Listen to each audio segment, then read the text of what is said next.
lihat di slide berikutnya. Baik, ini ada Depok, Bogor, Makassar, Medan, dan juga Sabang yang menduduki kota paling intoleran.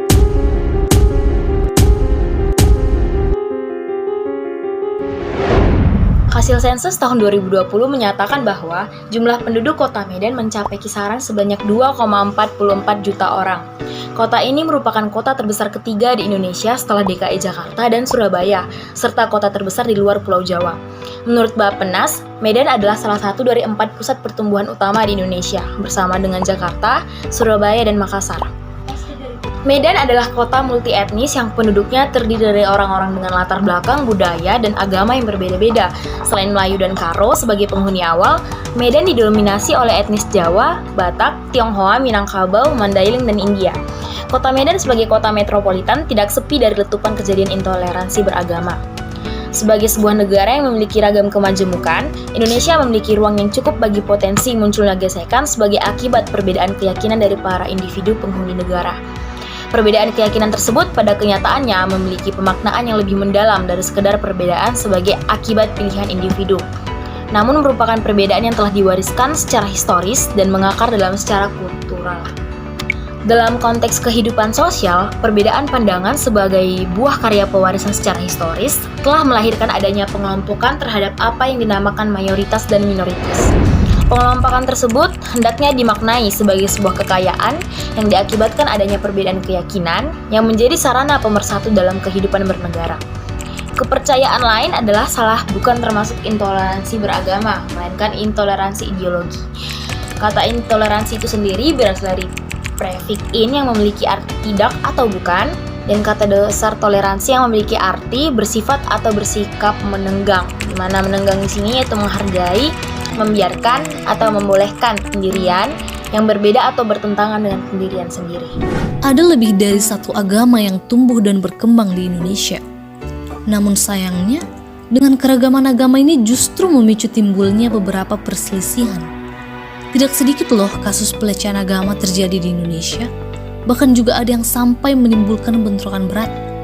Memangnya, apa sih intoleransi agama itu? Intoleransi agama merupakan suatu bentuk intoleransi atau kurangnya toleransi terhadap kepercayaan atau praktik agama lain. Ada beberapa hal yang menjadi penyebab intoleransi beragama. Beberapa di antaranya seperti para pelaku intoleransi ini dangkal, parsial, dan bahkan radikal dalam pemahaman agama. Kemudian, kentalnya nuansa politik baik itu terkait pemilu ataupun penggunaan agama dalam kepentingan politik. Dan solusi penyelesaian masalah yang dilakukan oleh pemerintah pun lebih bersifat politis daripada legal, jelas, tegas, dan adil. Selanjutnya, sistem pendidikan juga dipandang dapat menjadi salah satu penyebab masalah intoleransi kebinekaan dan keberagaman di Indonesia, di mana sistem pendidikan hanya sebatas pada pengajaran pengetahuan dan pengakuan terkait kebinekaan dan keberagaman, belum mampu mengajarkan pengalaman secara nyata di lapangan. Oleh karena itulah, hal ini juga disebut ikut berkontribusi terhadap masalah maraknya intoleransi keberagamaan di Indonesia. Kemudian yang menjadi penyebab intoleransi juga disebabkan karena berkurangnya rasa kebangsaan, kebinekaan, dan melemahnya rasa nasionalisme. Ada beberapa kasus-kasus nyata yang terjadi di Kota Medan terkait intoleransi beragama. Kasus yang pertama, teror bom di Gereja Santo Yosef yang terjadi pada tahun 2016 silam, di mana pelaku membawa pisau beserta kapak dan berlari menghampiri seorang pastor yang masih berdiri di mimbar hingga mendapati luka pada lengan kiri. Pelaku juga membawa bom hingga terjadi ledakan dengan kekuatan rendah. Kasus yang kedua, penangkapan pelaku penistaan agama pada 2020. Pria dengan inisial GLN ditangkap akibat penghinaan agama di media sosial. Tindakan yang dilakukan adalah penghinaan Nabi dan Habib Bahar bin Smith. Kasus yang ketiga datang dari kalangan mahasiswa, di mana pada 2019 salah satu mahasiswa Universitas Sumatera Utara dengan inisial AK ditangkap dan dipenjara selama 1 tahun akibat penghinaan agama Islam di media sosial terkait bendera Tauhid. Kalian tahu nggak? Ternyata ada loh hubungan intoleransi agama dengan Pancasila. sebab Pancasila adalah dasar negara dan falsafah hidup bangsa Indonesia, di mana terdapat 5 sila yang mengandung nilai-nilai yang universal, yaitu nilai ketuhanan, nilai kemanusiaan, nilai persatuan, nilai kemusyawarahan, serta nilai keadilan. Kelima nilai Pancasila tersebut sangat ideal sebagai pedoman untuk mengatur perilaku seluruh masyarakat Indonesia. Namun sayangnya, kelima nilai-nilai tersebut masih kurang dihayati dan diamalkan terutama pada agama. Dapat dilihat dari maraknya kasus konflik intoleransi. Konflik ataupun kasus intoleransi dapat diminimalisir jika kita mengamalkan nilai Pancasila, seperti menghormati hak-hak dan kewajiban setiap orang, menjunjung tinggi HAM, menyadari adanya kemanjemukan, dan cinta tanah air. Selain banyaknya kasus intoleransi agama, ternyata masih ada kasus intoleransi lain loh yang terjadi di Kota Medan, yaitu intoleransi terhadap suku dan budaya. Apa sih intoleransi suku dan budaya itu? Intoleransi suku dan budaya adalah sikap atau perilaku yang tidak menerima serta tidak menghargai suatu perbedaan keragaman suku dan budaya yang ada di dalam daerahnya. Hasil studi menunjukkan bahwa beberapa faktor budaya seperti kurangnya kepercayaan sosial dan lemahnya interaksi dengan komunitas yang intens dapat meningkatkan intoleransi. Kondisi ini secara mendasar meneguhkan bahwa penciri dalam kerukunan masyarakat multikultural adalah munculnya sikap kekeluargaan, kolektivisme, atau komunalisme.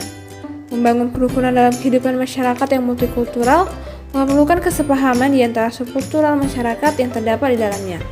Pada situasi ini, penting menyadari perlunya membangun kesadaran sikap tradisional dengan upaya saling membangun keterikatan antar satu subkultural dengan masyarakat yang lainnya. Contoh kasus nyata intoleransi suku budaya di Kota Medan. Kasus yang pertama, kelompok FUI menyebut aksi kuda lumping sebagai aksi syirik. Kasus intoleransi di Medan dilakukan oleh kelompok Forum Umat Islam FUI Medan pada acara pertunjukan kuda lumping atau kuda kepang di Medan, Sumatera Utara. Kelompok FUI membubarkan aksi tersebut karena menyebut aksi kuda lumping sebagai aksi syirik. Polisi pun sudah menangkap 1 orang anggota FUI dalam insiden tersebut. Kasus yang kedua, pemilik Facebook Conrad Sinaga dilaporkan polisi karena menghina suku budaya Nias. Diduga seorang pemilik Facebook bernama Conrad Sinaga hina suku budaya Nias. Diketahui, ia mengomentari kasus pemukulan kepada pedagang pasar atau pajak gambir oleh seorang yang diduga preman. Conrad kemudian menyinggung wanita itu yang bersuku Nias. Namun, di dalam videonya juga turut menyampaikan penilaian negatifnya terhadap karakter dan budaya suku Nias. Ia menyinggung soal kabar konflik berdarah masa lampau antara seorang pemuda asal Nias di Tanah Karo. Saya bilang budaya Nias ini sangat rentan dengan masuknya intervensi iblis termasuk tari perang, kata Conrad. Selain itu, ia juga menyampaikan pembicaraannya dengan tokoh agama yang menyebutkan jika kebudayaan Nias rentan dengan intervensi iblis. Ternyata intoleransi suku dan budaya juga ada hubungannya dengan Pancasila. Pancasila dalam suku dan budaya penerapannya dapat melalui hal sederhana yang dapat ditemukan di kehidupan masyarakat. Misalnya dengan menghargai dan menghormati adanya perbedaan agama, menempatkan sesama sebagai makhluk Tuhan dengan segala martabat dan hak asasi, menempatkan kepentingan umum di atas kepentingan pribadi dan golongan. Dengan adanya suku dan budaya yang menerapkan sila dalam Pancasila, kita bisa mengajarkan warga negara untuk mengenal dan berhubungan baik dengan saudara sebangsa dan setanah air, tidak mudah terprovokasi, siap bela negara, dan ikut serta menjadi sumber daya manusia yang unggul untuk diri sendiri dan untuk negara Indonesia. Kesimpulannya, Pancasila dengan suku dan budaya memiliki hubungan yang saling terikat. Dengan begitu kita dapat dengan sudah mengamalkan nilai-nilai Pancasila. Sebagai warga negara Indonesia, kita semua diamanahkan untuk mengamalkan nilai-nilai Pancasila tersebut, terutama dalam berbudaya. Solusi terhadap kasus intoleransi secara umum dan sebagai mahasiswa. 1. Menyalakan semangat toleransi dan gotong royong antar umat beragama, suku, ras, dan golongan. 2. Saling menghargai dan menghormati satu sama lain. 3. Saling membantu dan mengingatkan di antara mahasiswa jika terdapat indikasi kegiatan radikal di kampus. 4. Menghindari kegiatan keagamaan atau kelompok keagamaan yang bersifat eksklusif. 5. Introspeksi diri terkait rasa toleransi. 6. Bijak dalam bermedia sosial di dunia maya. 7. Hindari konten-konten yang berbau intoleransi dan radikal yang mengarah pada terorisme. 8. Menghabiskan waktu dengan melakukan hal yang positif. 9. Memperkuat kecintaan pada kekayaan dan budaya bangsa. 10. Meningkatkan kecintaan terhadap produk dalam negeri. Bentuk-bentuk intoleran sosial budaya. Segala bentuk intoleransi terhadap suku dan budaya dapat disebarkan, sengaja atau tidak sengaja, dan berpotensi mengancam kekayaan suku, agama, ras, atau golongan. Beberapa contoh untuk bentuk intoleransi suku dan budaya yaitu masuknya ide-ide asing yang tidak sesuai dengan norma suku budaya di suatu negara, menormalisasi tindakan-tindakan yang bertentangan dengan norma suku dan budaya, diskriminasi suku, ras, atau golongan, menurunnya minat menggunakan pakaian atau aksesoris budaya tertentu. Intoleransi didefinisikan sebagai keengganan untuk memberikan hak kepada orang ataupun kelompok yang berbeda. Apakah mereka berbeda dalam ideologi, keyakinan, status sosial, atau asal etnis. Indonesia memiliki lebih dari satu agama yang tumbuh dan berkembang di dalamnya. Sayangnya, dengan keragaman agama ini justru memicu beberapa perselisihan yang sering timbul. Tidak sedikit kasus pelecehan teragama terjadi di Indonesia. Bahkan juga ada yang sampai menimbulkan bentrokan berat. Kota Medan sendiri mencerminkan keberadaan perbedaan agama tersebut, di mana kota ini terdapat masyarakat dengan ke-6 agama yang diakui di Indonesia. Kebanyakan kasus-kasus yang terjadi adalah kasus terorisme, kemudian juga sikap eksklusivisme dalam konteks agama, yaitu suatu pandangan menganggap bahwa agama yang paling benar. Dari kasus-kasus tersebut tentu saja akan berdampak bagi masyarakat dan negara. Beberapa dampaknya diantaranya itu terjadinya perpecahan, adanya pandangan bahwa agama mereka yang paling baik dan benar, terjadinya konflik antar agama, terjadinya kemunduran pada bangsa dan negara, dan sebagainya. Pada situasi ini, penting menyadari perlunya membangun kesadaran sikap tradisional dengan upaya saling membangun keterikatan antar subkultur masyarakat dengan yang lainnya. Memiliki pemikiran dan pandangan bahwa kebudayaan sendiri lebih baik dapat menimbulkan sikap merendahkan kebudayaan lain. Sikap ini mendorong konflik antar ras, suku maupun agama. Dalam lingkup sosial sekarang, masyarakat lebih individualis, dan dalam lingkup budaya sering lebih banyak menirukan budaya yang kurang baik. Suku dan budaya termasuk juga dalam sikap, etika, dan karakter warga negara. Fenomena tersebut sudah menyimpang dari norma-norma kemasyarakatan, dan tidak hanya terjadi dalam masyarakat saja, namun para petinggi negara juga sudah banyak membudayakan ketidakjujuran dan melalaikan tanggung jawab atas amanah yang diberikan. Pentingnya kesadaran dalam setiap pribadi dalam mewujudkan toleransi di tengah kehidupan bermasyarakat, baik dalam keberagaman agama, suku, dan budaya, dengan menghargai perbedaan tersebut. Juga peran pemerintah dalam peningkatan perhatian pembangunan toleransi dan kerukunan, penguatan kelembagaan termasuk tinjauan dan penilaian diskriminatif, dan memperkuat Forum Kerukunan Umat Beragama atau FKUB.